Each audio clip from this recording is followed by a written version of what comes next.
အားလုံးပဲမင်္ဂလာပါကတူခုကတော့မဟာပတနာလှိုင်ကိုကျောင်းဝင်းထဲကိုရောက်ရှိနေရဖြစ်ပါတယ်။ဘာလို့ဒီနေရာကိုရောက်ရှိနေရလဲဆိုတော့ဒီမှာရှိတဲ့ကျောင်းဆောင်တွေကိုပေါ့နော်။ကတူရဲ့ easy fit မှာဒီဘုံကိုအသုံးပြုပြီးတော့ပါကက်ခင်းနေတာကိုလာရောက်လေ့လာခြင်းပဲဖြစ်ပါတယ်။ဒီဗီဒီယိုကြည့်ရှုနေတဲ့လူတွေလည်းကတူနဲ့တူပါကက်ခင်းတာကိုအတူတကွလိုက်ကြည့်ဖို့အတွက်ဖိတ်ခေါ်လိုပါတယ်။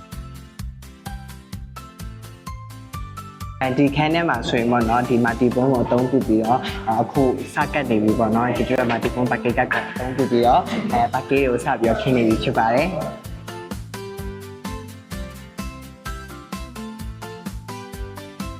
ဒီခန်းလေးဆိုလို့ရှိရင်ဒီမာတီပုံးကိုပေါ့နော်အသုံးပြုပြီးတော့ဒီတစ်ခန်းလုံးကိုဒါကတော့ကော်တွေကတ်ပြီးတဲ့အခြေအနေပေါ့နော်ဒီဟာကို၄ရက်လောက်တော့ထားမယ်ပေါ့နော်၄-၅ရက်ထားပြီးတော့၄-၅ရက်ထားပြီးအချောက်ခံသွားပြီးပြီဆိုလို့ရှိရင်တော့9ရက်မြောက်လောက်နေမှာပေါ့နော်9ရက်6ရက်မြောက်လောက်နေမှာ